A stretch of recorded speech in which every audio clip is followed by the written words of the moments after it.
Welcome to the Helping Writers Become Authors podcast. I'm KM Weiland, and I am here to take you deep with story theory, writing techniques, and the incredible wisdom of story. I believe story is the greatest power on this earth, and that as writers, we carry the torch of wielding that power with responsibility, passion, and skill.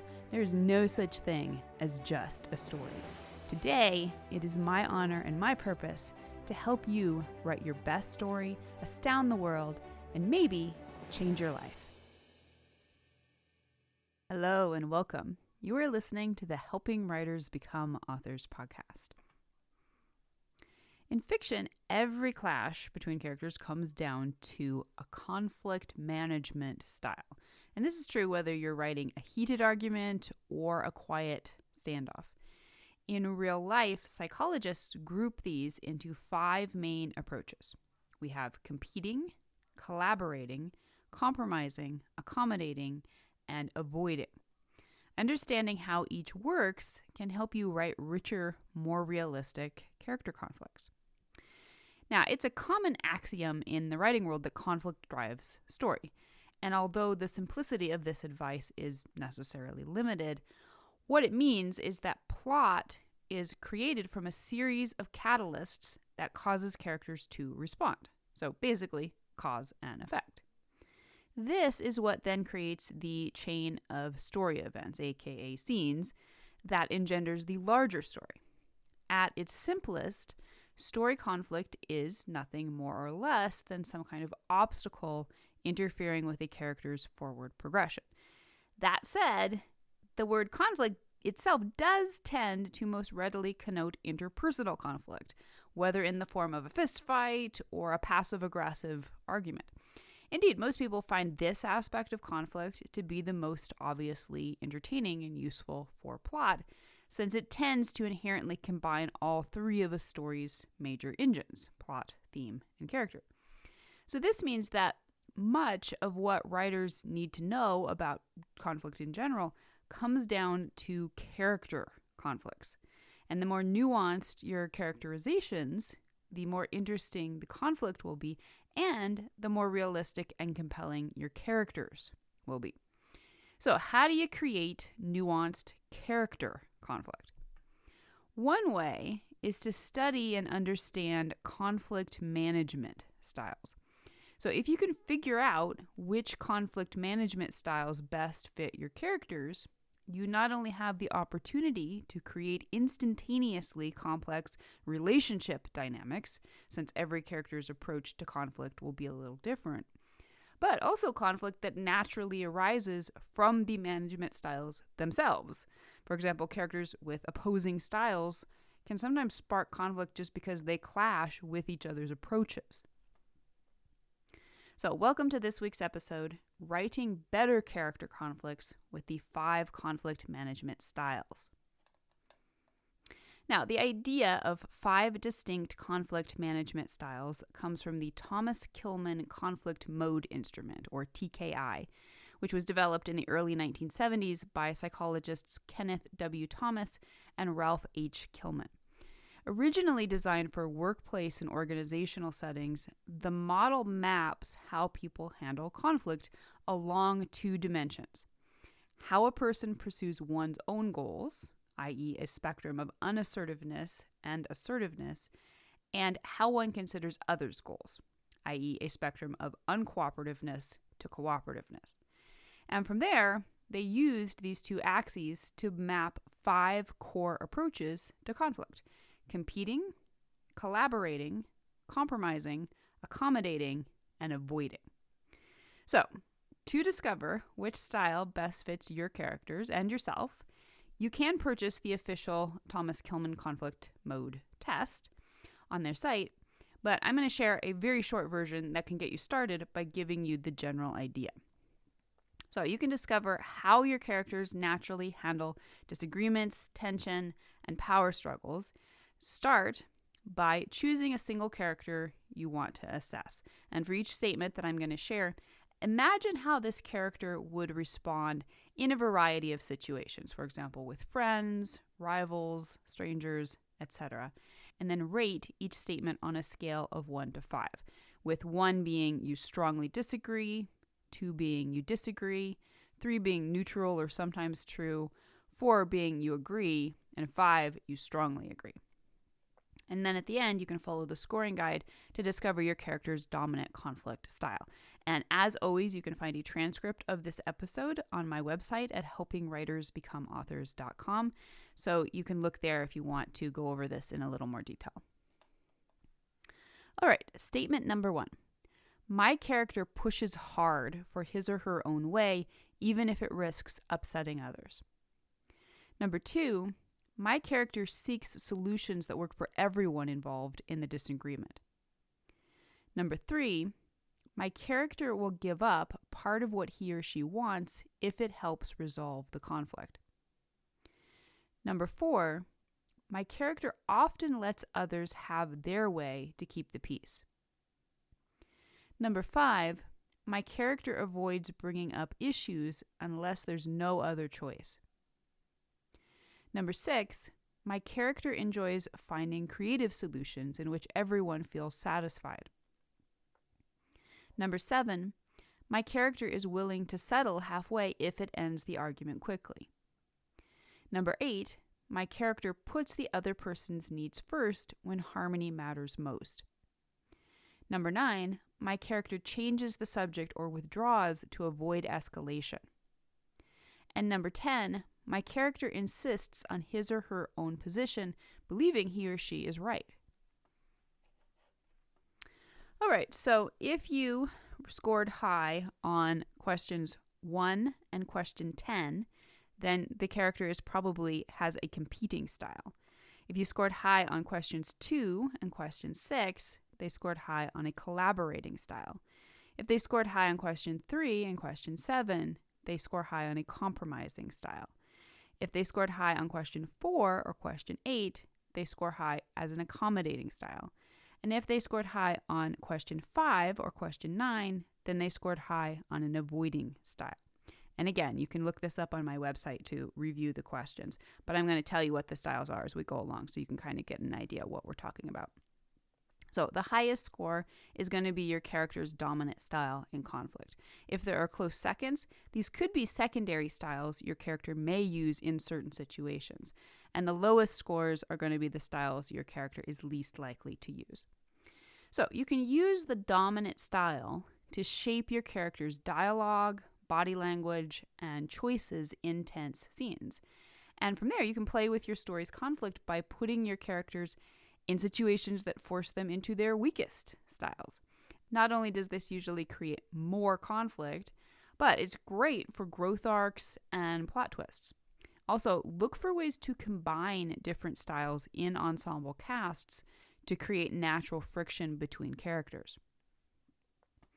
Understanding conflict management styles for your characters can provide a solid foundation that influences many aspects of your story. This lays the groundwork for realistic personalities while also contributing to how you manage each scene's tension, pacing, and tone. It will also influence how character relationships play out. And since this is usually the heart of any story, from there, it can end up creating the plot all by itself. If you realize that any one character lacks a strong conflict style and/or many of your characters share the same style, you can easily troubleshoot for a stronger narrative by mixing things up or strengthening the accuracy and consistency of how a particular conflict style is showing up in your story. All right, so let's take a deeper look at each of the 5 styles, how each one might show up in your fiction. Style number 1, the competing style, or high-stakes showdowns. Characters with a competing style go all in to get what they want. They score high in both assertiveness and uncooperativeness, which means they tend to prioritize victory over relationships. This can be a great way to raise the stakes since it creates scenarios with clear winners and losers. Although these characters can often come across as selfish, they can also be excellent leaders since they are ultimately all about efficiency. Their focus is entirely on getting results, which can actually be on behalf of someone else, i.e., protecting or providing for the group, even if relationships are often not factors in the decision making. For example, Miranda Priestley in The Devil Wears Prada relentlessly pursues her own agendas, regardless of how it impacts others. For example, when she demands Andrea obtain an unpublished Harry Potter manuscript for her twins, Miranda exerts total control, making it clear her needs come before anyone else's. And Captain Ahab in Moby Dick obsessively pursues his own goal, killing the whale, even at the cost of his crew's safety. He rallies the crew to join his hunt for Moby Dick, overriding the ship's original mission and dismissing the first mate Starbuck's concerns. Number 2, the collaborating style, or win-win solutions. When two characters team up to find a solution that works for everyone, they're collaborating. Unlike the competing style, the collaborating style can often serve to strengthen connections even while highlighting differences. Like competitors, collaborators score high in assertiveness. They're there to get the job done, but because they also score high in cooperativeness, they wish to do so in a way that doesn't clearly define themselves as winners and everyone else as losers. These characters make great leaders, although usually more heart-based than the head-based competitors. Sometimes their downfall can be trying to make situations work for everyone when that isn't possible or desirable, which, ironically, can cause everyone to lose. For example, as she becomes a leader, Moana works to find solutions that honor her people's traditions while also solving their urgent needs. When she realizes the antagonist is actually the goddess Te Fiti, Moana does not seek to defeat her, but rather restores her heart, resolving the conflict in a way that benefits everyone. And Atticus Finch in To Kill a Mockingbird strives to seek truth and fairness by balancing empathy with justice and involving others in the moral conversation. During his courtroom defense of Tom Robinson, he appeals to the jury's conscience and shared values in an attempt to gain a resolution that serves both justice and his community's moral integrity. Number 3, the compromising style, or meeting in the middle. This style desires both sides to give a little and meet in the middle. Compromisers tend to create a partial resolution that still leaves some tension in play. Compromisers ride the middle of both axes, assertiveness and cooperation, landing somewhere betwixt in between. Because they lack as much assertiveness as competitors and collaborators, they tend to fill leadership roles only reluctantly and in the absence of someone more decisive. And this isn't necessarily because the more decisive types are better leaders, but because those types can sometimes fill the role faster while the compromising type is still examining all the options. The compromising style can often lend itself to indecision. Because their greatest desire is for everyone to be happy, they can get stuck in pursuit of what is an impossible ideal. They can be frustrating to both assertive types, but offer valuable and necessary perspectives. For example, Marty McFly in Back to the Future consistently seeks middle ground solutions to avoid outright confrontation, like persuading George to stand up to Biff so he doesn't have to directly fight Biff himself, or finding a way to get the time machine running without demanding perfection from Doc. And Katniss Everdeen in The Hunger Games often negotiates partial agreements with allies like Peeta or Haymitch to survive while still holding to her values. Although she will fight if pushed, indicating a secondary conflict style, she generally prefers to find workaround solutions. Number 4, the accommodating style, the peacemaker's path. Sometimes a character will give in to keep the peace, a choice that can alternatively reveal loyalty, fear, or quiet acts of self-sacrifice. This conflict style scores low in assertiveness and high in cooperativeness. Although this style often lends itself to characters who can get run over by more assertive types, it also represents the most empathetic of the 5. This is usually a person who is highly tuned in to others. However, their conflict aversion can make it difficult for them to get what they want, or to pursue, or sometimes even acknowledge their own desires. if they don't have a strong secondary style to help them out, they can, ironically, struggle to create enough conflict to drive the plot. For example, Samwise Gamgee in The Lord of the Rings shows accommodating tendencies in his dedication to putting Frodo's needs and safety above his own desires, even when it's hard, such as on Mount Doom when he gives Frodo the last of their water instead of taking it himself, prioritizing Frodo's needs over his own survival. However, Sam also shows a strong secondary competitive style, especially when confronting Gollum. And Beth March in Little Women consistently yields to her sister's wishes in order to maintain family harmony, even at personal cost. For instance, when Meg is invited to a party, Beth encourages her to go, even though it means Beth will be left alone. And number 5, the avoiding style, delaying the battle. Finally, instead of facing the issue, a character might dodge the conflict entirely. Although this can totally deflate a scene's conflict, it can also lend itself to subtextual passive aggression as the tension builds in the silence and unresolved emotions linger. Notably, although this type scores low in assertiveness, it scores high in uncooperativeness. The style often lends itself to loner characters who prefer to go their own way rather than engage with others. It is separate from the accommodating style in that it is more concerned with protecting itself than placating others. The true avoidant style will also do almost anything to avoid conflict. It would rather slip away, either physically or by disassociation, than bond in order to end the dispute. For example, Christopher McCandless in Into the Wild consistently sidesteps the deep conflict of his strained family relationships, instead physically removing himself by leaving home and embarking on a solo journey into the wilderness. His avoidance defines not just isolated moments, but his entire approach to life's tensions. And Bruce Banner in The Avengers keeps a low profile in Calcutta, tending to patience and dodging any situation that might trigger his transformation. Now, his alter ego, the Hulk, of course, displays the opposite conflict style of competitor. Now, although most characters will demonstrate a primary conflict style, this doesn't mean they can't utilize secondary tactics as well. Usually, secondary tactics will represent a less well-developed and therefore less mature approach that kicks in when the primary style proves counterproductive. You can also use conflict styles as a central fulcrum in creating a character arc. For example, a character who relies exclusively on a competing style might have to learn how to become less aggressive and more cooperative.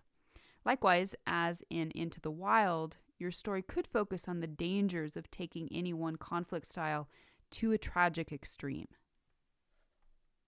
One of the single best ways to utilize conflict styles in your story is to focus on the interplay between how the styles show up in different characters. For example, two accommodating characters will probably cancel each other out, creating a scene that lacks conflict, and probably nobody getting what they want either. While two competitive characters will be entertaining, but unless one of them arcs otherwise, their story will always end with clear winners and losers. Competitive and collaborative leaders can create interesting stories that start with sparks and end with mutual growth. And compromising characters can often struggle in confronting other types, but offer both balanced perspectives and room for growth. So, with deep roots in psychology, conflict management styles make for powerful storytelling tools. By giving each character a clear, consistent approach to conflict, you can create authentic tension, you can create natural relationship dynamics that feel inevitable. You may want to see your characters locking horns in a showdown, or finding creative win-win solutions, or slipping quietly out the back door. Whatever the case, the way they handle conflict will shape everything from pacing to theme. Mastering these 5 styles can help you write stories that feel more real, more layered, and far more compelling. So that brings us to the end of today's episode. But if you'd like to take your character development even further, you can check out my Creating Character Arcs workbook. This is packed with guided exercises, prompts, and structure templates. And it will help you chart your character's journeys from start to finish. It covers the positive change arc, the flat arc, and the negative change arcs. So you can learn how to weave plot and character together seamlessly so every scene feels purposeful and emotionally resonant. It's available in ebook and paperback on Amazon and other retailers, as well as my site at helpingwritersbecomeauthors.com. And I hope you'll stop by the site and tell me your opinion. Which of your characters has the most clearly defined conflict management style, and how has it shaped relationships or the plot? And that brings us to the end of this episode of Helping Writers Become Authors. I hope you'll stop by the site for a full transcript of this episode and to join in the conversation in the comments. Tune in for next week's episode, where we'll continue to explore all things writing and storytelling. If you'd like to support the podcast, it always means a ton when you take a moment to leave a quick rating or review on Apple Podcast, Amazon Music, or Spotify. To stay updated on all the latest content I create for you, the best way is to join my mailing list at helpingwritersbecomeauthors.com/mailing list. You'll also immediately gain access to lots of free resources, including my books, Crafting Unforgettable Characters and 5 Secrets of Story Structure. For real-time connection with me, more writing advice, and behind-the-scenes glimpses, follow me on Instagram at authorkmwyland. A heartfelt thank you to each one of you for your support and enthusiasm, and especially those of you who support my work on patreon.com/kmwyland. You help make my site, this podcast, and so many other resources available to writers everywhere. So until next week, keep writing, keep dreaming, and most importantly, keep being true to your stories. Thank you for being part of Helping Writers Become Authors.